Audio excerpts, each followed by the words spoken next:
성경을 찾겠습니다. 성경 유다서의 1장.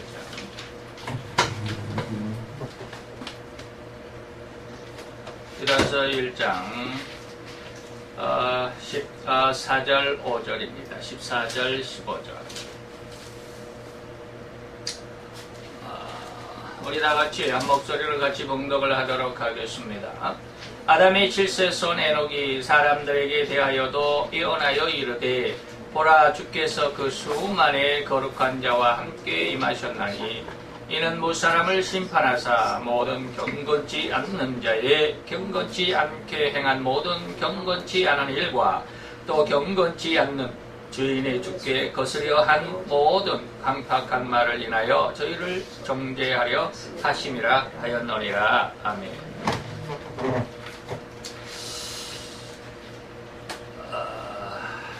이제 우리가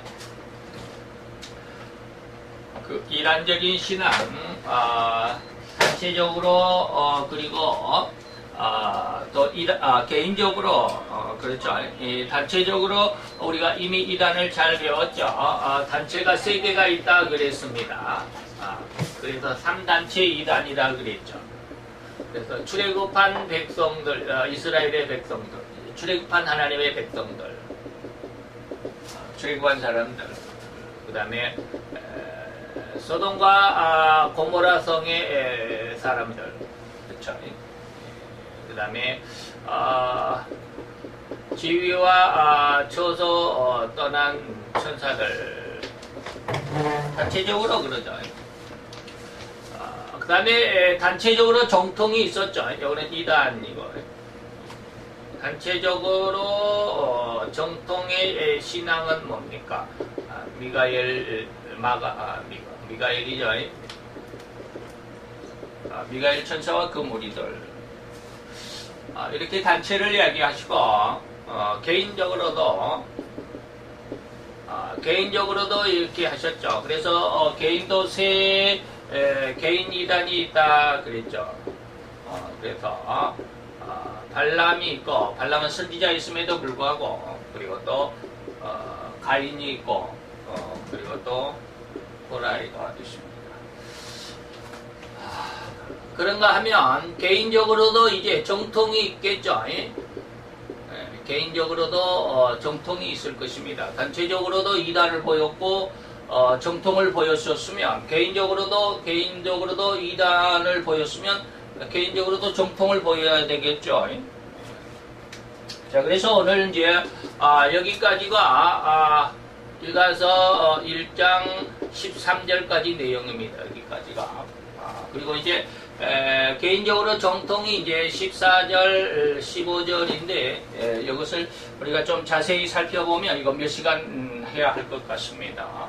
그래서 개인적인 정통은 뭐냐면 에녹이라고 하는 사람을 예로 들었습니다. 크게 에녹이 정통적인 신앙 안에서 받은 축복을 미리 결론적으로 한번 말씀을 드리면 3가지가 있습니다. 이제 나중에 계속해서 말씀을 드리겠지만 에녹이 하나님 앞에 정통적인 신앙을 잘 지켜감으로 인해서 받은 3가지 축복이 뭐냐면 자녀 축복입니다. 이제 여기도 잠깐 이따가 말씀을 드리겠지만 에녹의 아들이 누구냐면 무드셀라입니다. 무드셀라는 이 성경 속에서 가장 장수한 사람입니다. 쉽게 말하면 자녀가 잘 되더라. 부모가 하나님을 잘 섬기면 자녀가 잘 되더라. 그 다음에 성경을 예언할 수 있는 능력이 있습니다. 오늘 14절, 15절이 에녹의 예언이 포함되어 있는데 거기에 하나님의 재림과 심판에 대한 예언이 있습니다. 그리고 이게 이제 승천인데 죽음을 보지 않은 승천하십니다. 그런 내용들이죠. 근데 오늘은 뭐 이러한 내용을 지금 말씀드리고자 하는 것은 아닙니다. 이러한 내용을 말씀드린 게 아니고 이제 여기를 말씀을 드리려고 하니까 간단하게 유다서의 내용들이 이렇게 돼 있다라고 하는 말씀을 드리고 시작을 해보도록 하겠습니다. 그래서 신앙 속에 우리가 단체적으로도 그리고 개인적으로도 이단적인 신앙이 있고 정통적인 신앙, 그 무리까지도 어떤 무리들 속에서도 이단적인 무리가 있고 정통적인 무리들이 있다라고 하는 것이죠. 그런 내용들이 오늘 본문의 유다서의 특징적인 내용이고 지금까지 우리가 그것을 보았습니다. 자, 그러면 오늘 이제 14절 15절에 보면 아담의 7세손 에녹이 사람들에게 대하여 애원했다라고 이렇게 말하는데 우리가 아담의 7세손, 7대 손자, 아담의 7대 손자죠. 아담의 7대 손자를 제가 한번 이게 창세기 5장입니다. 이런 내용들은 창세기 5장에 기록이 됩니다. 지금 제가 이렇게 파란 글씨로 써놓은 게 창세기 5장의 내용을 써봤습니다. 자, 가장 첫사람 아담이죠. 아담을 하나님께서 아담과 하와를 창조하셔서 가정을 이루게 하셨는데 그 첫 아들이 가인이죠. 그 다음에 아벨입니다. 근데 두 아들이 서로 사이가 좋지를 않았죠. 그래서 형 가인이 동생 아벨을 쳐 죽이는 첫 살인자가 됐고 첫 살인자로서의 하나님 앞에 받은 대가가 뭐냐면 이제 집을 떠나서 너 혼자 방황하며 유리방황하도록 하라. 그래서 집을 이제 쫓겨나가게 됐죠.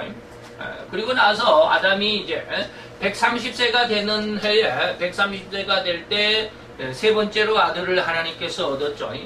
아벨이 둘째 아들 아벨이 죽고 가인은 집에서 이제 축출되고 그리고 나서 이제 세 번째 셋이라고 하는 아들을 하나님께서 주셨는데 그때 나이가 130세입니다. 130살 때 셋이라고 하는 아들을 얻게 되죠. 그리고 셋은 105살 때 에노스라고 하는 아들을 얻습니다. 에노스에 와서야 비로소 하나님 앞에 신앙을 회복하는 이 가문들이 됩니다. 셋도 가문이긴 신앙의 가문이긴 한데 성경에는 그런 기록이 없어요. 에노스가 비로소 하나님 앞에 제단을 쌓고 여호와의 이름을 불렀더라. 하나님 앞에 전심으로 돌아온 사람이 에노스인 것 같습니다. 그리고 에노스가 90세 때에 게난이라고 하는 아들을 낳습니다. 게난입니다. 그리고 게난이 또 70세가 되는 해에 마할랄렐이라고 하는 아들을 낳고요. 마할랄렐이라고 하는 아들이 65세가 될 때 야렛을 낳습니다. 야렛이 62살 때 에녹을 낳습니다. 그리고 에녹이 이제 365살이 되는 해, 365년 후에 이제 죽음이 아니라 죽지 않고 하나님 앞에 들려가는 그러한 사건이 벌어지게 되죠. 승천했다라고 하는 것입니다. 이런 내용을 이렇게 쭉 보니까 당시에 전부 다 제일 작게 산 사람이 마할랄렛이죠. 895세 때 죽었습니다. 가장 오래 산 사람이 969세, 다시 말하면 970년을 산 에녹의 아들 무드셀라입니다. 그때 당시에는 이렇게 막 오래오래 살았나 봐요. 아담도 930세 때에 930살 먹은 해 죽었고요. 셋이라고 하는 아들도 912살 때 죽었고 에노스도 905살 때 죽었고 게난도 910세, 마할랄렛 895세, 야렛은 962세. 에녹이 365세로 굉장히 거의 한 3분의 1밖에 못 살았죠? 아니, 그 절반? 3분의 1이라기보다는 절반. 왜 그랬을까요? 죽지 않았기 때문에. 365세 때 하나님이 하늘로 죽지 않고 그냥 데려가신, 승천케 하신 은혜가 있었기 때문에 가장 짧은, 세상에서는 가장 짧은 인생을 살았습니다. 구약. 그리고 무드셀라, 그 아들 무드셀라가 969세인데 이게 8세, 여기에 7대 손자죠. 에녹이 7대 손자입니다. 아담, 셋, 에노스, 게난, 말랄렛, 야렛, 에녹 7대 손자입니다. 8대, 그 다음에 9대, 그 다음에 10대가 누구냐면 노아입니다. 10대가 노아죠. 무드셀라 다음이 누군가? 무드셀라가 누군가? 노아의 아버지가 누군가 모르겠네요. 거기까지는 제가 안 썼는데 10대가 노아입니다. 10대 손자가 노아인데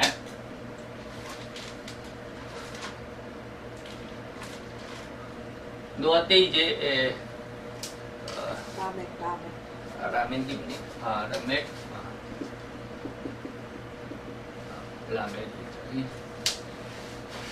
어디 봅시다.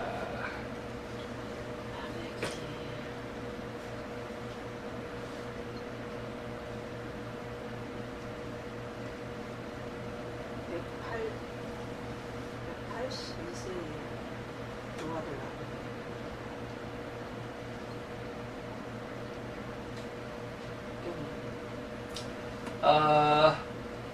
무드셀라가 365세 때 에녹이 죽고 에녹이 하나님과 동행하더니 될 것 같다. 무드셀라는 187세 때 라멕을 낳네요. 라멕을 낳고 그 다음에 라멕이 노아 182세 뭐야 이름을 노아를 땅에 저자식으로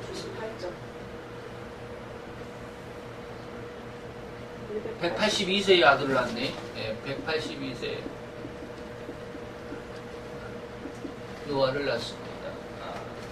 노아가 500세 될 때 500세 될 때 세 아들을 낳죠. 노아가 500세 때 셋째 아들을 낳죠. 셋째 아들이 셈과 함과 야벳인데 500세 때 세 쌍둥이를 낳은 게 아니라 500세 때 마지막 아들을 낳았다. 뭐 그런 뜻이겠죠. 좌우장 그렇습니다. 이렇게 해서 노아가 에녹이 승천할 때 365살 될 때까지 여기까지죠. 365살 승천할 때까지 몇 년? 우리가 쉽게 말하면 서기로 따지면 몇 년이냐면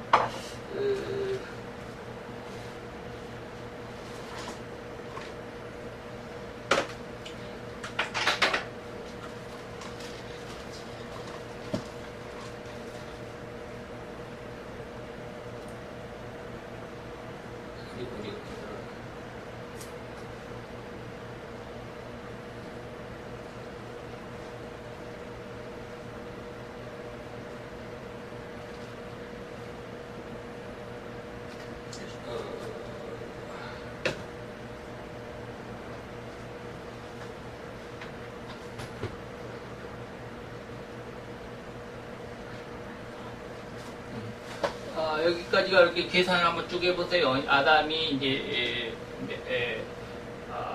창조되고부터 아담이 처음에 창조되고부터 에녹이 승천할 때까지입니다. 에녹이 낳을 때까지가 아니고 승천할 때까지 몇 년이냐면 887년. 쉽게 말하면 이게 이게 BC가 아니죠. BC가 아니에요.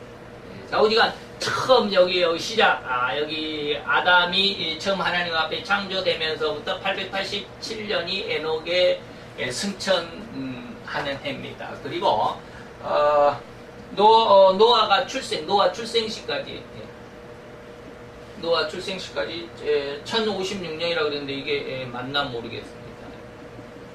887년 더하기 아니죠. 여기서 365를 빼야죠. 365를 빼고 여기다가 65, 187, 182를 더하면 아마 이 날짜가 나오겠는데 정확할지 모르겠습니다.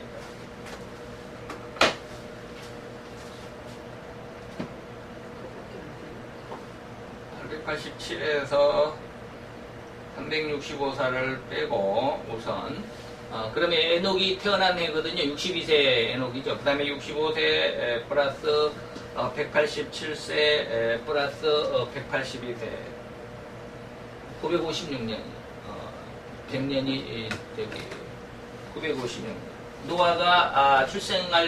노아가 출생할 때는 이게 BC로 따지면 이게 계산이 좀 복잡해집니다. 얼마가 될는지 몰라요. 여 뒤에 이제 BC가 있는데 여기는 BC 예수의 탄생을 기점으로 하죠. 여기가 BC고 여기는 이제 AD입니다. AD 1년. 여기는 AD 0년. 여기 예수님이 탄생한 것은 AD 0년, 그 다음에 AD 1년 이렇게 가는데 이때로부터 이렇게 계산해서 이렇게 쭉 올라오면 이게 몇 년인지 좀 계산을 해봐야 돼요. 자, 보자. 이것은 이때로부터 계산해서 빚이라고 하는 게 아니고 처음 하나님이 창조하신 때부터 887년 그 다음에 노아가 출생한 해는 956년 만에 956년 되던 해 세상이 창조되고 956년 되던 해에 노아가 탄생했다라고 하는 것입니다. 그래서 이런 날짜는 뭐 그렇게 중요하지 않습니다.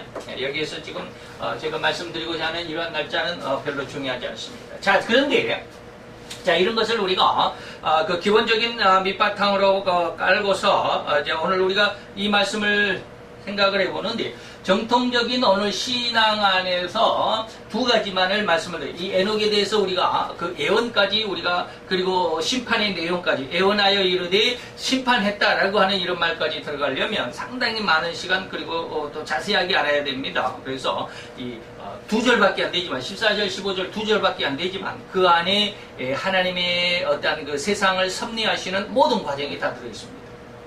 그렇기 때문에 그 두 절밖에 안 되는 것 속에서 엄청난 하나님의 비밀이 숨겨져 있다라고 하는 것을 우리가 생각을 하면서 이 두 절을 공부해 가려고 하다 보면 또 많은 시간, 한 4시간 정도, 5시간 이렇게 소요하게 될 것입니다. 자, 어쨌든지 이렇게 아담이 7세 하나님의 에녹이 아담의 7세 손이었다라고 하는 것을 이렇게 잠시 한번 도표로 그 숫자를 한번 헤아려 봤습니다.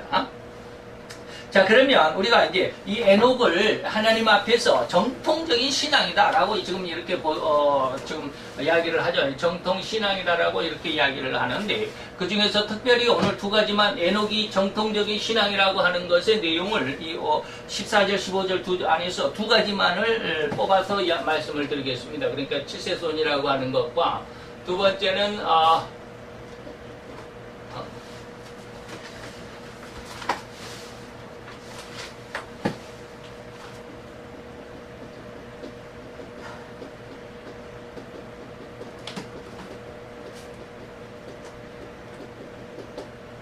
자녀를 낳고 하나님과 동행했다라고 하는 그런 내용을 한번 생각을 해보도록 하겠습니다. 이게 도대체 무슨 말이냐면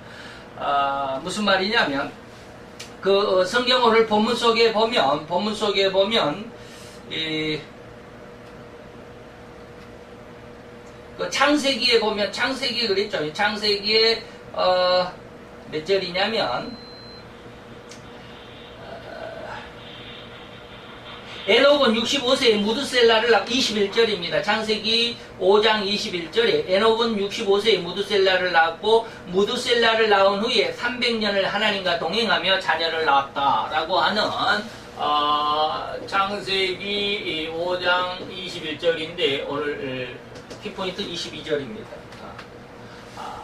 무드셀라를 낳고 300년을 하나님과 동행했다라고 하는 그런 내용입니다. 그런데 여기에서 우리가 정통적인 신앙이 무엇을 찾아낼 수 있느냐 하면 그래서 성경에서도 이와 반대되는 내용들이 굉장히 많습니다. 다시 말해 주의하고 경각심을 가져라 하는 그런 경고로 이 말씀과 반대되는 부분들이 많습니다. 특히 그 에베소서 같은 경우에 또 로마서 같은 경우에 사도 바울은 예수님과 우리 성도들 사이, 예수님과 교회 사이 이런 것을 부부관계나 자녀관계로 이렇게 많이 설명한 부분도 있는데 그런 내용과 비교해 보면 우리가 이렇게 자녀를 낳고 하나님과 동행했다라고 하는 것이 얼마나 귀한 신앙인가라고 하는 것을 알 수 있겠다라고 하는 것입니다. 다시 말하면 자녀를 낳았는데 자녀를 낳고 보니까 하나님과 동행했다라는 그런 뜻이거든요. 그러면 자녀를 낳았다라고 하는 말, 그런데 왜 자녀를 낳고 하나님과 동행했다라고 하는 게 무슨 뜻이냐라고 하는 것이죠. 다른 말로 하면 자, 우리 쉽게 말하면 죄성을 가진 죄인들, 우리 인간들이죠. 인류라고 말하면 되겠습니다. 인류는 죄성을 가졌기 때문에 이 죄성을 가진 인간들의 습성은 뭐냐면 자녀를 낳으면 오늘날 현대 인간들의 습성을 보면 자녀를 낳으면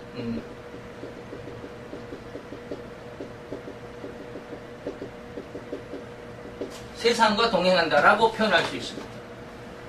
그런데 오늘 본문에서는 자녀를 낳고 뭐요? 세상과가 아니라 하나님과 동행했다라고 이렇게 표현하고 있습니다. 그러니까 이 말이 지금 무슨 말이냐면 자녀를 낳고 세상과 동행한다라고 하는 것은 무슨 말이냐면 이 말을 오늘날에 이제 좋은 말로 표현을 하면 좋은 말로 이 말을 표현을 해보면 무슨 말이냐고 하면 내리사랑이라고 하는 말로 표현할 수 있습니다. 내리사랑이다라고 하는 것입니다. 내리사랑이라고 하는 말이 무슨 뜻이냐? 무슨 뜻일까요? 자기 아래로만 위를 생각하지 못한다. 다시 말하면 오늘날에는 거의 오늘날에가 아니라 인간들은 말이죠. 죄인된 인간들은 결코 자녀를 낳으면 그 자녀를 위해서만 생각합니다. 얼마나 이쁘냐. 그래서 우리말로 하면 이 자녀를 얼마나 사랑하느냐라고 하는 말을 다른 말로 하면 뭐라고 그래요? 눈에 넣어도 안 아프다 그러죠.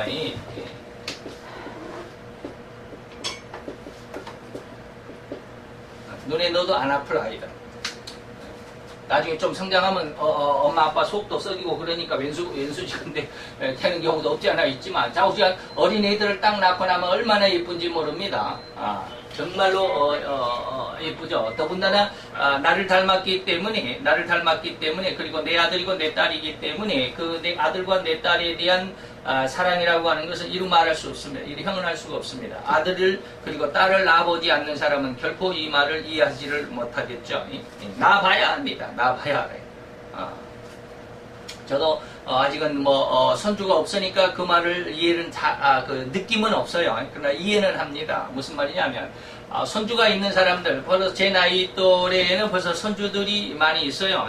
대부분 손주들이 있습니다. 그러면 손주들에 대한 사랑이 엄청나다고 그래요. 내 아들을 사랑했던 그때 마음보다도 내 손주를 사랑하는 마음이 더 크다고 그래요.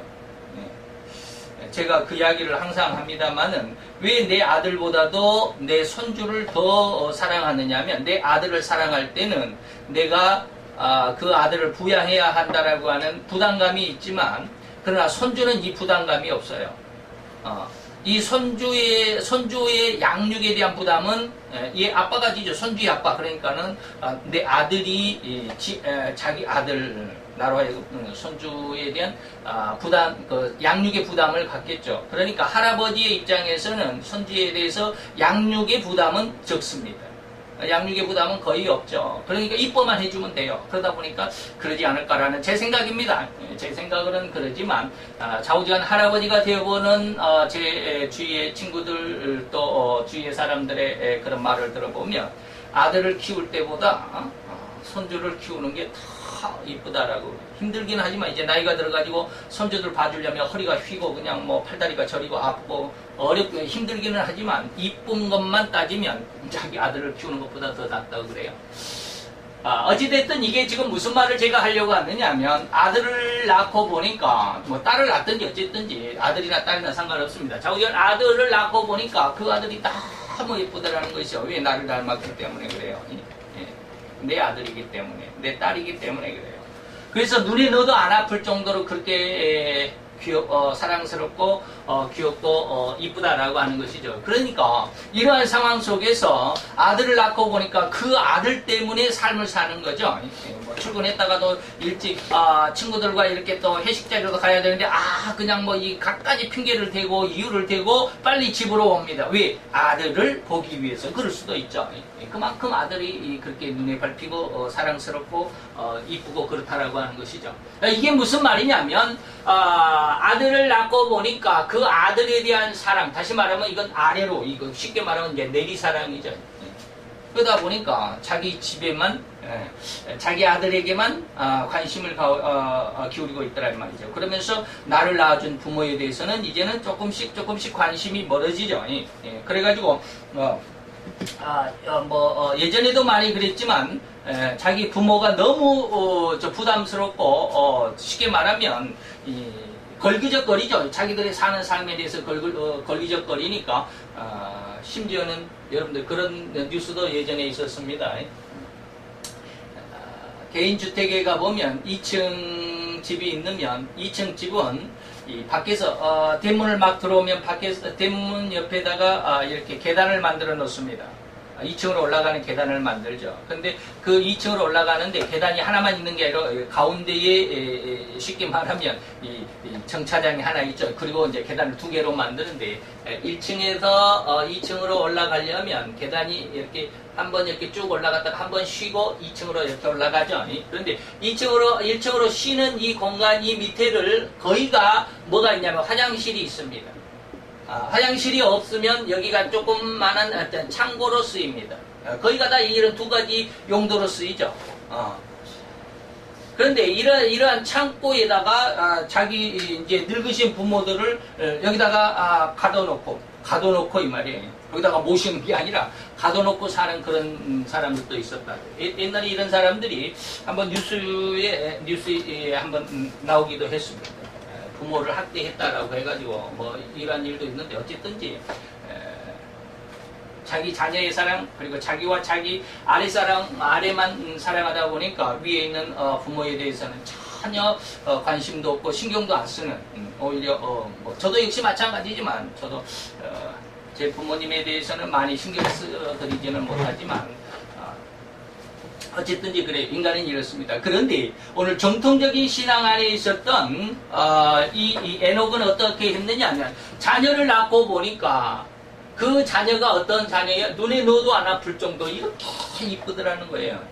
그 상황 속에서 내 자녀만을 사랑하는 것이 아니라 오히려 자녀를 낳고 그 자녀가 눈에 넣어도 안 아플 정도 이쁜 사랑이라고 하다 보니까 나를 아들로 삼으신 내 아버지는 얼마나 나를 사랑했을까라고 하는 것입니다. 이것이 뭐냐면 이게 바로 이제 체험이죠. 내가 그 사랑을 느껴보니까 이 말이에요. 내가 아들을 낳고 보니까 아들이 이렇게 이뻤구나. 그럼 아버지가 나를 낳았을 때 나를 얼마나 사랑했을까? 나도 내 아들을 이렇게 사랑하는 마음이 있다면 내 아버지도 나를 낳고는 이렇게 내가 내 아들을 기뻐하는 것처럼 나를 그렇게 이뻐하고 나를 그렇게 사랑했을 거 아닙니까? 그렇게 하다가 생각하다 위로 올라가다 보니까 맨 위에 누가 있어요? 하나님이 있다. 하나님이 나를 아들로 삼았다면 하나님이 나를 하나님의 성도, 하나님의 아들로, 하나님의 딸로 삼아주셨다면 그 사랑이 얼마나 크겠느냐 이 말이에요. 그게 뭐라고 그랬어요? 제가 체험입니다. 내가 이렇게 낳고 보니까 내 아들을 낳고 보니까 이걸 우리 신앙 안에서도 보면 역시 이 아담이 정통적인 신앙이라고 하는 것이 뭐냐면 바로 이것입니다. 하나님 사랑을 깨닫고 보니까 그 사랑의 주인인 하나님을 알게 되더라라고 하는 것입니다. 네. 그래서 우리 기독교는 뭐라고 그래요? 늘 이야기하지만 기독교는 체험의 종교다라고 그러죠. 네.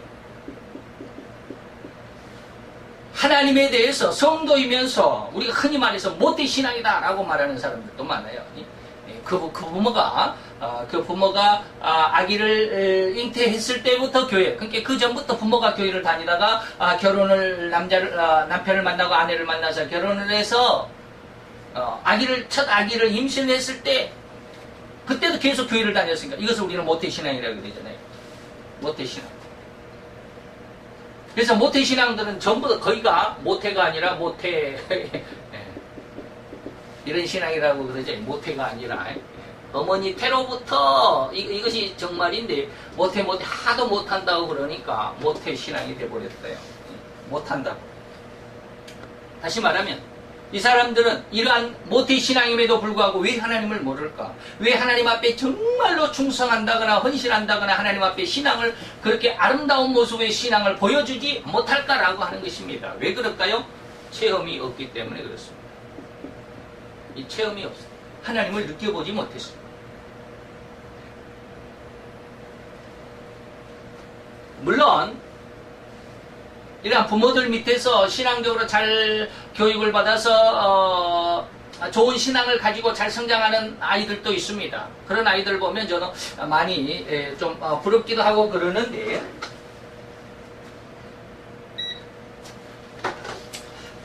저는 이런 모태신앙 안에서 쭉 신앙이 성장해 온 사람들도 물론 굉장히 하나님 앞에 큰 점수를 얻을 수가 있겠죠. 큰 점수를 얻을 수 있습니다. 근데 저는 이런 모태신앙에서 큰 점수를 얻는 것보다 생각은 그래요. 이 모태신앙에서 하나님 앞에 큰 점수를 얻는 사람들이 더 크게 하나님이 기뻐하실 거다라고 저는 그렇게 생각을 해요. 생각은 그래요. 생각은. 근데 이렇게 되기가 굉장히 어려워요. 왜요? 왜 모태신앙에서 큰 점수를 얻을까? 이 하나님 앞에 믿음도 없고 신앙도 없고 하나님 앞에 온전한 어떤 그 신앙의 모습도 없는 이런 사람들이 어느 날 뭐 했어요? 하나님을 체험하게 됩니다. 이런 사람들 가끔 가다가 그 간증해 보면 있죠. 아주 그냥 목사 아들인데도 불구하고 그냥 이런저런 엄청난 그 아버지에게 대한 반항, 신앙에 대한 반항, 그 다음에 세상에 대한 반항 이렇게 하다 보니까 뭐 아주 별의별 못된 짓은 골라가면서 하다가 어느 순간에 하나님을 만나게 돼요. 체험을 했더라 이 말이에요. 그러다 보니까 그 하나님이 내가 이렇게 살았는데, 내가 이렇게 하나님을 거역하고 반대하고 하나님을 거절하고 하나님한테 계속해서 반대하고 하나님을 잘 믿는 하나님의 종인 아버지를 이렇게 거역하고 반대했던 이러한 아주 나쁜 삶을 살았는데 하나님이 나를 사랑했다라고 하는 것을 느끼게 되는 거예요. 그래서 하나님을 사랑하게 됩니다.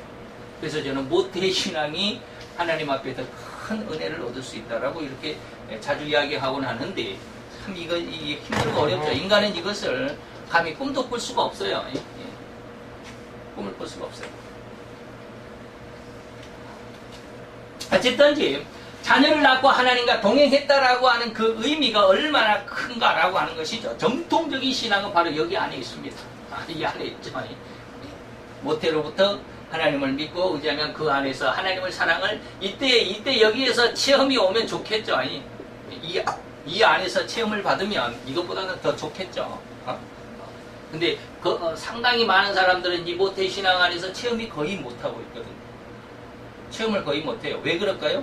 한 50%는 저는 체험을 못한다고, 하나님을 체험을 못한다라고 봅니다. 왜 그럴까요? 자기 신앙이 잘 되는 줄 알아요. 내가 이렇게 훌륭하게 부모님을, 목회자인 부모님을 거역하지도 않고 하나님을 거역하지도 않고 신앙 안에서 그냥 뭡니까 중고등부 학생부 회장도 하고 청년부 회장도 하고 대학부에 가서 신학대학도 쭉 들어가고 그러다 보니까 그냥 전도사로도 목사로도 이렇게 쭉 성장하다 보니까 하나님을 체험할 기회가 없어요. 그런 사람들이 이제 조금 그랬지만, 그럼에도 불구하고 그런 상황 안에서 하나님을 체험하고 기뻐하는 사람들이 종종 있습니다. 상당수가 있어요. 많지는 않다고 봐요. 그렇지만 이런 사람들이 진짜 오늘 여기서 말하는 에녹의 신앙과 같이 이 부육, 이러한 모습 안에서 모태신앙 안에서 체험으로 하나님을 깨닫게 되는 이것이 바로 가장 큰 은혜라고 저는 봅니다. 이것이 완전 100점짜리죠. 이것이 흔히 쉽게 점수로 말하면 이게 완전한 100점짜리 신앙이에요.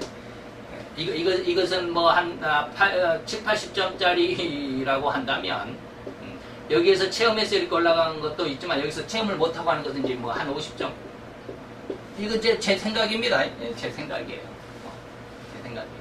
그래서 자녀를 낳고 하나님과 동행했다라고 하는 이 하나님과 동행하는 삶이 바로 하나님을 체험하게 되는, 내가 이러한 어떤 상황 속에서 내 자녀를 낳고 보니까 내 자녀에 대한 극진한 사랑, 이것이 하나님이 나를 이렇게 사랑했고 하나님의 사랑을 느끼게 되는 거예요. 저도 아주 그냥 쉽게 말하면 인생이 확 바뀔 정도로 그런 하나님의 체험하지는 않았지만 그런 체험은 아직 없는 것 같아요. 왜? 내가 아직 덜 바뀌었기 때문에. 하나님께서 이런 엄청난 하나님과의 그런 관계 속에서의 이 체험이 있으면 그 사람이 완전히 바뀌어버려요. 근데 그런 어떤 성경적인 어떤 견해 속에서 제 자신을 보면 저는 그렇게 크게 하나님 앞에, 물론 은혜가 없지 않아 있기는 있습니다. 그래서 하나님을 이렇게 더 깊이 사랑하는지도 모릅니다만 어째 완벽하게는 아직은 그런 것은 아니지만, 그래서 신앙 안에는 저는 3단계가 있다고 생각을 해요. 여기서 조금 잠시 나가면 신앙은 3단계가 있다. 성장 3단계 과정이 있다라고 저는 그렇게 늘 설명을 하는데, 제 1단계는 뭐냐면 신앙 단계입니다. 신앙 단계는 어떻게 해요? 초신자로부터 이 말이에요. 초신자로부터 성경을 알게 되는 진리 전까지, 진리를 깨닫기 전까지 말이죠. 두 번째는 진리 단계입니다. 이것은 뭐냐면 진리의 영을 받는 순간부터 이 말이에요. 진리의 영을 받는 순간부터 여기서는 보혜사의 3대 사역 전까지, 보혜사의 3대 사역 전까지. 그리고 세 번째 영의 단계라고 이렇게 저는 표현을 하는데, 이때는 뭡니까? 보혜사의 3대 책망부터 이 말이에요. 책망부터 쑥 성장해가 완전히 영의 단계까지 가는 것이죠. 근데 이런 과정 중에서도 여기서도 수없이 많은 과정들이 있겠죠. 여기서도 수없이 많은 과정. 쉽게 말하면 여기서 10점부터 100점까지. 여기도 10점부터 100점까지. 여기도 10점부터 100점까지 이렇게 쭉 신앙의 성장이 있습니다. 그 과정을 저는 다 확실하게 이렇게 하지는 못하지만 이 과정이 있다라고 하는 것은 알아요.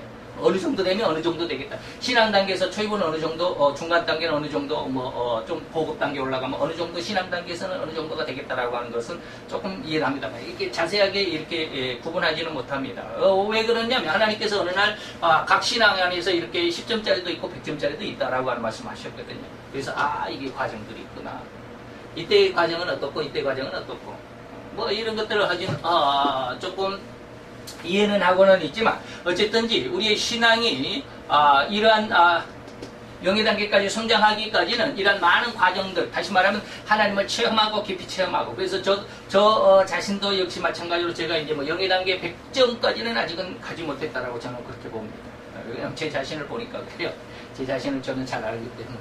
그래서 영의 단계 속에서 지금은 한 30점이나 40점 될런지 모르겠습니다만 어쨌든지 지금 그런 과정 중에 있다라고 저는 자신을 하고 있지만 어쨌든지 하나님과 자녀를 낳고 하나님과 동행했다라고 하는 그런 내용 안에서 이 동행했다라고 할 때 동행이라고 하는 말이 도대체 무엇일까? 무엇을 동행했다라고 하는 것일까? 하나님과 동행했다라고 했을 때 무엇을 동행했다? 하루 종일 기도만 하고 있으면 하나님과 동행하는 것인가? 하루 종일 성경책만 보고 있으면 하나님과 동행하고 있는 것인가? 그러지 않습니다. 하나님과 동행했다라고 하는 것이 바로 이제 이러한 신앙 단계 속에서도 동행할 수 있습니다. 이런 10점에서 100점짜리까지 가다 보면은 처음에 10점에서 한 50점까지는 동행이라고 하는 걸 잘 모르겠죠. 그러나 한 여기에서 90점이나 100점 이 정도 수준까지 신앙 단계 속에서 아직 성경이 깊은 진리를 모르지만 그런 어떤 기도와 하나님 앞에 예배드리는 그런 어떤 행위 속에서 한 90점이나 100점 정도 이걸 자세히 지금 말씀드릴 수 없지만 이 정도가 되면 이것이 바로 동행이다라고 말할 수 있습니다. 지금 이제 점수만을 가지고 지금 이야기를 하는 어떤 과정만을 가지고 물론 진리 단계 속에서도 하나님과 동행할 때 그러면 여기서 90점이나 100점이 되면 이제 2단계로 진리 단계로 올라갔으니까 진리 단계에서 그러면 10점짜리도 동행하겠느냐? 그러지는 않습니다. 또 희한하죠. 여기서 90점, 100점보다도 여기가 더 높은 단계이기는 하지만 여기서 10점짜리가 그러면 90점이나 100점보다는 쉽게 말하면 점수가 높겠죠. 과정이 좀 한 단계 위잖아요. 그럼에도 불구하고 여기서 하나님과 동행이 안 되는 경우도 많습니다. 진리를 알고 있음에도 불구하고. 그죠? 여기서도 이제 한 80점에서 한 100점 사이를 하나님과 동행할 수 있다라고 하는 걸로 볼 수 있습니다. 영의 단계 속에서도 마찬가지예요. 하나님을 의식하고는 있지만 하나님과 동행한다라고 하는 이런 의미 속에서 보면 여기서도 역시 마찬가지로 한 50점까지는 동행이라고 하는 것이 잘 안 되는 수도 있습니다. 이미 이런 걸 다 경험했음에도 불구하고 이 말이에요. 여기서도 신앙 단계 속에서도 이미 하나님과 동행하는 것이 무엇인 줄 알고 그런 경험도 했고 진리 단계 안에서도 어떠한 것이 진리 단계고 어떠한 것이 하나님과 동행한다라고 하는 것까지 충분히 체험적으로도 돼 있었잖아요. 체험이 아주 중요하다고 했는데 체험적으로 됐었잖아요. 근데 영의 단계에 올라가면 영의 단계 초반 때에는 하나님과 동행하는 것을 모릅니다. 이게 참 기가 막히죠. 이게 여러분들 이해가 잘 안 될지 모르지만 이게 저는 맞다라고 그렇게 제 체험상 그래요. 그래서 아직은 저는 하나님과 동행하는 그런 과정은 아직 아닙니다. 한 50점 정도 이상이 돼야 여기서는 50점, 여기서는 90점, 10점, 여기는 80점 그랬는데 여기서는 한 영의 단계 와서는 한 50점 이상이 돼야 하나님과 동행할 수 있는 그런 과정이 될까라고 하는데 저는 아직 한 30점이나 40점이라고 그랬잖아요. 아직 하나님과 동행하지는 않습니다. 하나님과 동행한다라고 하는 것이 저는 무엇인 줄 알고 영의 단계 속에서 하나님과 동행한다라고 하는 것이 무엇인 줄 알고 있기 때문에 아직 저는 거기까지는 가지 못했습니다. 하나님과 동행한다라고 하는 것은 뭐냐면 기도가 필요 없습니다. 이렇게 이야기하면 좀 곤란하기 때문에 제가 자꾸 말을 잘 안 하는데 기도가 필요했고요. 성경이 읽는 것도 필요 없습니다. 그 삶 자체가 하나님의 삶입니다. 영의 단계 속 다른 단계에서는 아닙니다. 신앙 단계에서 하나님과 동행한다고 해서 이 사람들이 신앙 단계 속에서 그럼 난 성경도 필요 없고 나는 기도도 필요 없는 그런 게 아닙니다. 이거니. 여기서 하나님과 동행하더라도 신앙 단계 속에서 하나님과 동행하는 이런 높은 신앙의 성장 속에 있다 할지라도 이때는 반드시 기도하고 말씀 읽고 그래야 진리 단계 속에서도 역시 마찬가지. 말씀과 기도는 빼놓을 수 없습니다. 그러나 영의 단계 속에서 하나님과 동행하면 더 이상은 하나님의 말씀도 기도할 필요도 없습니다. 그 삶 자체가 말씀이고 그 삶 자체가 기도입니다. 이해가 되나요? 이렇게 잘못 이해하면 그 사람이 하나님같이 됐네요? 하나님입니까? 라고. 그 하나님은 아닙니다. 이해를 할 수 있어야 되는데 이해하는지 모르겠어요. 저는 이것을 들여다보고 있습니다. 그런데 안 돼요. 지금 현재는 안 되고 있습니다. 하나님과 동행한다라고 하는 게. 다시 말하면 하나님과 동행한다라고 하는 그 삶은 그 삶 자체 속에서 전혀 부정적인 우리가 앞에까지 얘기했던 이단적인 그런 습성, 그런 생태, 그런 믿음들 얼마나 자세하게 말씀을 드렸습니까? 그런 것들이 호리만큼도 없습니다. 하나님과 동행하게 되면. 그저 내가 너 죽이겠다고 칼을 들이대도 그 사람이 사랑스럽고 그 사람을 위해서 그 사람의 영혼을 구원하기 위해서 기도해주고 그 사람을 사랑할 수밖에 없는 그 마음이 동행입니다. 하나님과 동행한단 말이 그런 말이에요. 원수가 없어요. 이게 말하면 마태복음 5장 9절에 뭐라고 했습니까? 화평케 하는 자는 하나님의 아들이라 일컬음을 받는다라고 해요. 하나님의 아들이라 일컬음을 받는다? 화평케 한다라는 말이 뭐예요? 원수가 없다라는 뜻입니다. 자기에게 아무리 악한 말을 하고 아무리 피해를 주고 아무리 해코지라고 그냥 뒤에서 뒤통수를 때리고 옆구리를 쿡쿡 찔러도 반응이 없어요. 그저 사랑만 나가는 거예요. 이게 하나님과 영의 단계 속에서 하나님과 동행입니다. 이게 바로 하나님의 모양과 형상을 닮은 최초 아담의 모습으로 회복된 인간의 모습이 하나님과 동행의 모습입니다. 그렇기 때문에 제가 이 하나님과 동행하는 영의 단계 속에서 하나님과 동행하는 이런 말을 잘 안 해요. 사람들이 이해를 못 해요.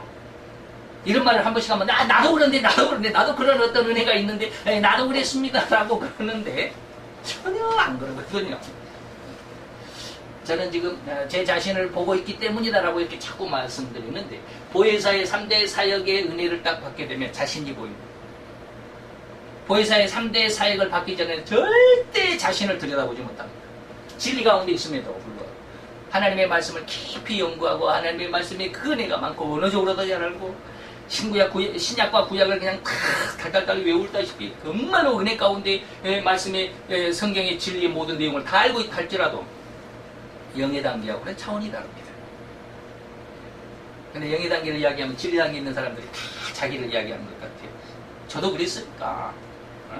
저도 신학교 다닐 때 교수님들이 막 이런저런 신앙에 대해서 이야기를 하면 나도 그랬으면 좋겠다. 나도 그 안에 들어가는데 막 이런 생각을 했어요. 그렇기 때문에 제가 그런 이야기를 하는 겁니다.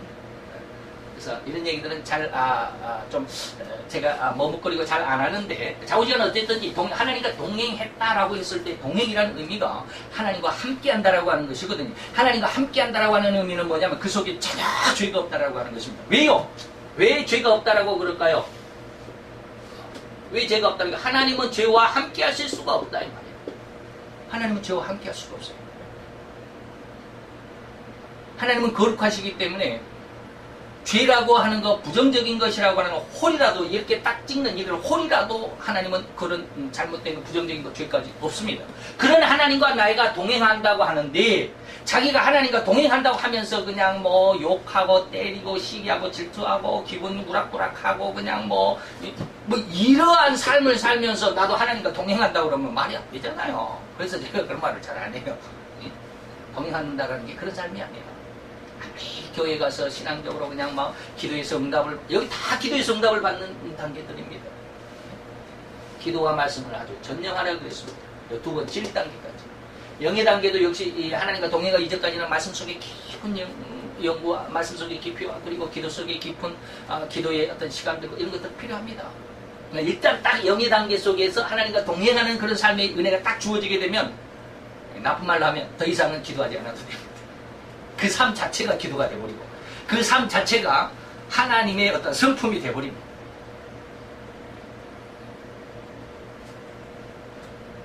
이러한 성품을 여러분들이 알려면 어떤 성품이냐면 여러분들이 이해가 되실는지 모르겠네.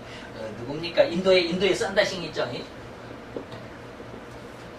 썬다싱의 전기 중에 썬다싱의 전기가 아니고 썬다싱이 말한 영의 히말라야의 눈꽃인가? 그거 책이 있습니다. 히말라야의 눈꽃이라고 하는 책. 책 제목이 그럽니다. 히말리야의 눈꽃. 눈꽃이라고 하는 이 책이거든요.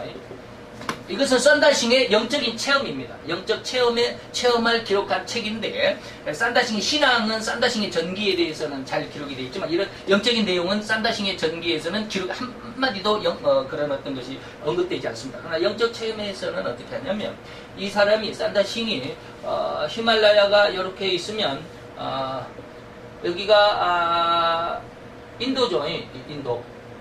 인도고 넘어가면 티벳입니다. 인도고 여기 티벳이 이제 지금은 중국이 여기 점령하고 있지만 사우디는 그래요. 이게 이제 히말라야입니다. 그래서 여기를 넘어가기가 그렇게 힘들답니다. 힘들어요. 사람이 넘어가다가 죽은 사람들이 많답니다. 그런데 썬다싱은 여기를 그냥 몇 번씩 그 살아있는 생애 동안에 뭐 한 수십 번을 왔다 갔다 했습니다. 그것도 맨발로. 여기가 뭡니까? 전부 다 눈산이죠. 눈산. 예, 눈입니다. 근데 거기를 맨발로 여기를 왔다 갔다 해요. 이렇게 수십 번 넘나듭니다. 여기서 전도하기 위해서 티벳에 갔다가. 근데 이 넘어가는 과정 중에서 어느 날은 넘어가다가 어느 지점인지 모르겠습니다. 좌우지간 이 높은 고산지대에 발이 미끄러져가지고 완전히 굴러 떨어지다가 그냥 정신을 잃고 어디가 퍽 떨어졌어요. 정신을 잃고 한참 정신을 잃고 있었습니다. 거의 죽었겠죠. 하고 나중에 깨보니까 자기 앞에 그냥 수염이 그냥 머리가 이렇게 산발이 있고 수염이 이렇게 산발이 있고 손톱이 그냥 이렇게 길어 있는 사람이 노인이 한 사람이 딱 앉아있어요. 깜짝 깨자마자 그 사람 보고 놀랐어요. 근데 그 사람 이름도 있는데 제가 외국 이름들은 잘 외우는 그런 은사가 없어가지고 뭔지는 모르겠어요. 근데 이 사람이 누구냐면 여기 책에서 그래요. 400살이 넘었답니다. 살고 있어요. 근데 이 사람이 누구냐면 이름은 모르겠는데 이집트 있죠. 이집트에 지금 옛날에 애굽이죠. 이집트의 그 폴리갑 옛날에 뭐 사도 요한의 제자가 누굽니까? 폴리갑입니다. 폴리갑입니다. 이게 속사도라고 그러죠, 우리는. 또는 교부라고도 그럽니다. 교부라고도 그러고, 속사도라고. 여기가 요한이 12명이 사도라고 그러죠. 속사도라고 그러고, 교부라고도 그러는데, 이 폴리갑의 제자가 또 있는데, 이 제자의 이름을 모르는데, 이 제자가 쉽게 말하면, 이 제자 A라고 하는 사람이 이집트에 가서 전도를 했는데, 이 전도를 받은 사람이 쉽게 말하면 이제 B라고 하는 사람이 있었습니다. 그러니까 요한의 4대 제자죠. 폴리갑의 3대 제자. 그리고 제자의 제자니까 이 사람이 이 A라고 하는 스승을 따라서 인도에 갑니다. B라고 하는 이제 이 제자가. 이 사람이 누구요? 이 400살 먹은 이 사람인데, 이제 뭐 그런 어떤 신비한 내용들을 지금 말씀드리려고 하는 게 아니라 제가 뭘 말씀드리려고 하냐면, 하나님과 동행한다라고 하는 게 영적인 어떤 모습이냐, 하나님과 같이 되지만 하나님은 아니다라고 하는 것은 무슨 말이에요? 이 사람이 400년 동안 하나님께서 허락을 했대요. 너는 죽지 말고 살아있으면서 내 일을 해라, 기도를 해라. 이 사람이 여기서 히말라야에서 그 어느 동굴에 혼자 살면서 기도만 하는 거예요. 그러면서 이 사람이 뭐라고, 썬다싱에게 뭐라고 말하느냐 하면, 나는 여기에서 기도하지만 내 영이 쉽게 말하면 한국의 수원에 있는 저 수원 지역의 백목사에게 가서 기도할 수 있다. 그 사람, 내가 기도할 때 이걸 뭐라고 그래야 될는지 모르겠네요. 이 B라고 하는 이 400세 이상 되는 이분이 내가 기도할 때 내 기도의 도우주로 내 옆에 와 있을 수도 있다라고 하는 거예요. 이 사람이 지금 그런 사역을 하고 있다. 예수님이 재림할 때까지 나는 세상에서 기도가 필요한 사람들에게 가서 기도해달라고 하는 그런 하나님의 사명을 받아서 내가 죽지 않고 이렇게 살고 있다. 그 사람은 전혀 세상에 대한 관심도 욕심도 없죠. 히말라야 이 안에 동굴에 숨어서 사는 사람들이 이거 만나지도 못해요. 그 엄청나게 큰 히말라야 산맥에 그 하나 동굴을 누가 찾겠습니까? 근데 썬다싱만 그 동굴을 그렇게 자기가 찾고자 해서 찾은 것이 아니라 찾으려고 해서 찾은 것도 아니고 그냥 그 히말라야를 넘어가다가 발을 잘못 디뎌가지고 떨어져서 정신을 잃고 기절해 있었는데 그게 그 동굴 앞에서 떨어져 있었어요. 그래서 그 동굴의 주인이 바로 400살이 넘은 이분이에요. 지금 이집트 사람이었다고 그러는데 자우자는 그래요. 그 내용을 보면 제가 한 번 읽어가지고 내용은 그렇다라고 하는데 이름까지는 내가 다 기억을 못하겠어요. 이게 뭐냐면 하나님과 동행하는 삶의 모습. 그래서 영적인 모습이 이렇다라고 하는 거예요. 이게 영의 사람이 된다, 동행하는 사람이 된다 라고 이렇게 말하면 그 사람 속에는 무엇이 없다? 죄가 허리만큼도 없어요. 이것이 뭡니까? 이것이 뭡니까? 이게 바로 마태복음 5장 9절입니다. 화평케 하는 자는 하나님의 아들이다. 그 화평이 뭐요? 화평이 뭐예요? 죄가 없는 사람. 자기를 죽이려고 하는 사람조차도 자기에게 욕을 하고 자기에게 무슨 해코지를 해도 아무리 악한 일을 해도 그 사람을 위해서 그 사람이 불쌍히 여겨주고 그 사람이 구원받아야 할 대상이라고 오히려 기도해 줬으면 기도해 줬지 그 사람을 야 너 내가 이렇게까지 해줬는데 너 나한테 그럴 수 있어 라고 이런 마음이 호리만큼도 없다라고 합니다. 이게 하나님과 동행, 이게 화평케 하는 자의 모습, 이게 하나님의 아들, 이게 바로 영의 모습입니다. 그래서 제가 이런 이야기들은 잘 여러분들이 듣기는 들어도 뭐 인정을 못 하겠죠. 저도 이게 잘 인정이 안 돼요. 어떻게 뭐 400살 이상 된 사람이 지금까지 살고 있고 막 산다싱이 이 사람을 만났다 그러고 진짜로 이 사람 산다싱이 하도 이런 말을 하니까 주위에서는 다 이게 그 무슨 말이야 뭐 이렇게 잠꼬대 같은 소리를 하고 있어 막 하도 그러니까 산다싱이 어느 날 한 사람을 데리고 갑니다. 그 사람이 직접 만나게 해줬습니다. 그래서 산다싱과 그 외에 한 사람만 이 사람을 만난 적이 있는데 그 다음에는 차후장 그 과정들을 여러분들이 한번 읽어보세요. 히말라야 눈꽃이라고 하는 책을 한번 읽어보면 영적인 내용이 아주 재밌습니다. 그래서 이런 영적인 내용 안에서 이해가 되는 사람들은 거기에 대해서 좀 호기심이 있는 사람들은 도대체 영의 삶이 도대체 뭐야라고 이렇게 좀 관심이 있는 사람들은 이 책을 한번 읽어보세요. 그러면 우리가 지금까지 상상할 수 없었던 그런 내용들이 산다싱의 그런 영의 경험을 통해서 조금 밝혀질 수 있습니다. 근데 그걸 전적으로 믿어라라고 할 수도 있는데 아직은 전적으로 믿기보다는 참고를 해주세요. 영의 성장에 상당히 도움이 되는 책입니다. 어쨌든지 그렇습니다. 그래서 하나님과 동행했다라고 하는 의미까지 말씀을 드렸습니다. 여기까지가 이제 세 번째가 동행이라고 하는 그런 뜻이죠. 동행했다라고 하는 게 도대체 무슨 내용이냐라고 하는 것이죠. 그러면서도 이러한 삶을 살면서도 뭘 했냐면 여기에서는 다시 이제 반복을 하는 게 거꾸로 여기는 자녀를 낳고 하나님과 동행했다 그랬는데 여기는 동행이라고 하면서 뭐라고 그랬느냐면 여기에서 세 번째는 뭐예요? 동행하면서도 뭐 했다? 자녀를 낳았다. 자녀를 낳았다라고 그러죠. 그래서 제가 아까 이 말씀과 이것이 정통적인 신앙이라고 한다면 성경에서는 이 정통적인 신앙과 반대되는 것을 주의하고 경계하고 경고하는 말씀들이 많다라고 처음에서 서두에 말씀을 드렸죠. 다시 말하면 하나님과 동행을 하려면 자녀 낳는 일을 부정적인 걸로 생각하는 사람들이 참 많아요. 다시 말하면 부정적인 것이다라고 하면 무슨 말이냐면 신령치 못하다 이 말이에요. 예? 신령치 못하다. 이런 의식을 갖는 사람들이 많아요. 그래서 하나님과 동행하면 하나님의 말씀 속에 살아가면 하나님과 동행하는 그런 삶을 살려고 한다면 이런 자녀를 낳는 부부간의 그런 어떤 육체적인 사랑을 나누면서 자녀를 낳는 것인데 이러한 일들이 뭐다? 조금 좀 형이 하학적인 일이다 이 말이에요.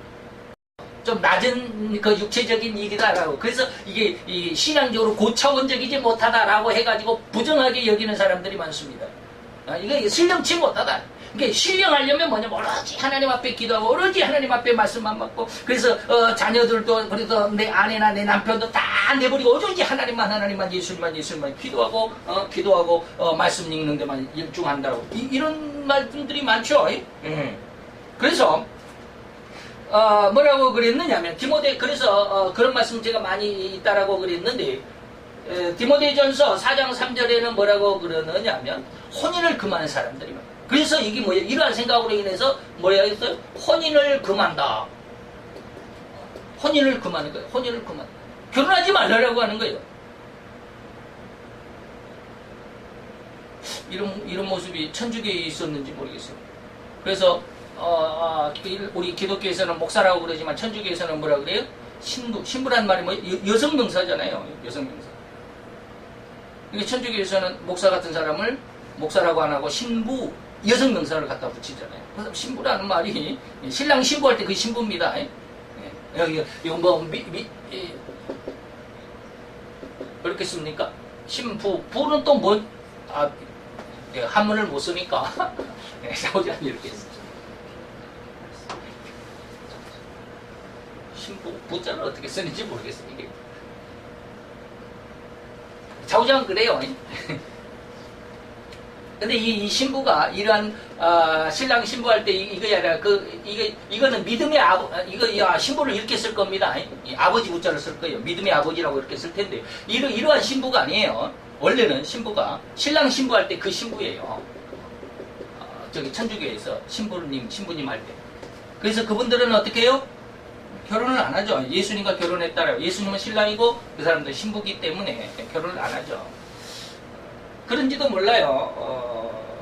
잘 모르겠지만, 천주교는 잘 모르겠지만, 제가 천주교를 여기서 비난해서는 안 되니까, 잘 모르겠지만, 신부란 말이 그렇다라고 하고. 어쨌든지, 디모데전서 4장 3절에 보면, 하나님과 동행하면서 자녀를 낳았다라고 하는 그런 의미를, 인간적인 생각.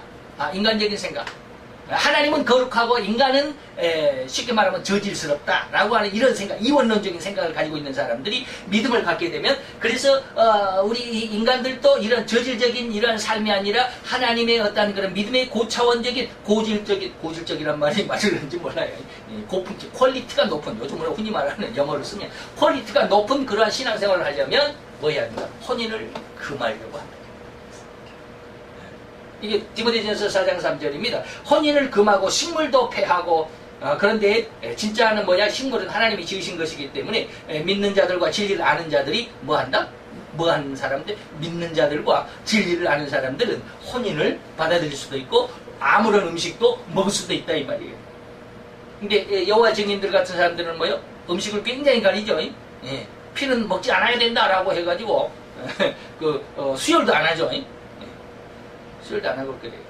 뭐예요? 오늘 뭐라고 그랬어요? 믿는 자들과 진리를 아는 자들은 하나님 앞에 이 하나님의 모든 식물은 하나님께서 주신 거룩한 것이기 때문에 말씀과 기도를 거룩해질 수도 있고 그래서 먹을 수도 있고 그래서 감사함으로 뭐하라? 받을 것이니라. 이게 디모데전서 4장 3절. 신앙의 정확한 의미를 알면 먹는 것에 구애가 안 돼요.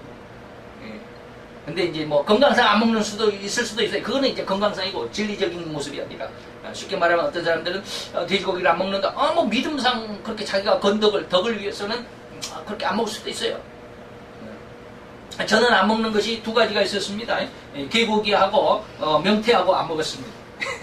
명태는 입에 씹으면 우리나라 단백질원이라고 그러는데 씹으면 그냥 이 살이 버석버석해갖고 막 갈라지고 그래가지고 쫄깃거리지 못해가지고 명태는 안 먹었었습니다. 그런데 이제 나중에 명태국을 끓이면 굉장히 시원하죠. 그 맛에 이제 명태가 이런 맛도 있구나 해가지고 명태를 먹기는 하는데 이제 한 가지로 줄였죠. 개고기는 안 먹어요. 개고기 먹어도 돼요. 먹어도 됩니다. 그런데 저는 그냥 내가 괜히 기분상 진리상이 아니라 하나님의 성경상의 의미가 아니라 내 기분상 느낌상 개고기는 별로야. 그러니까 안 먹어요. 그것은 이제 내 개인적인 사정이고 어쨌든지 성경적인 안에서는 어떠한 음식이든지 괜찮습니다.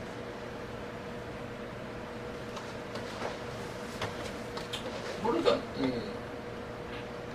외국인들 우리나라 개고기 먹는 걸 보고 별로 좋아하지는 않지만 말이죠. 뭐 어쩔 수 없어요. 그야 뭐 그 사람들의 문화, 그 사람들의 식생활의 어떤 그 문화 이런 것에 따라서 다를 수도 있다라고 한다면 뭐 다 용납하고 받아줄 수도 있겠지만 어쨌든지 그렇습니다. 그래서 혼인 결혼하는 것 하나님 앞에 감사함으로 받을 수 있다. 그래서 목사들은 뭐요? 결혼을 해야만 목사 안수를 받습니다. 신부들은 뭐요? 결혼하면 신부가 될 수가 없죠. 그렇습니다. 그래서 다른 어떤 기독교가 다른 어떤 종교들의 모습 안에서 보면 이러한 내용들에서 상당히 걸림이 되는 내용들이 많죠. 그래서 정통적인 신앙을 우리가 보고 배울 때 첫 번째로 뭐 한다? 자녀를 낳으니까 그 하나님을 체험할 수 있고 사랑을 느낄 수 있어서 하나님과 동행했다라고 하는 동행하는 삶 속에서 자녀를 낳았다라고 하는 내용을 우리가 살펴보면 이러한 하나님의 은혜 안에서 우리가 볼 수 있죠. 그래서 히브리서 13장에 보면 13장 4절에 보면 뭐라고 그랬느냐면 침소를 더럽히지 말라. 침소는 더럽히지 말라.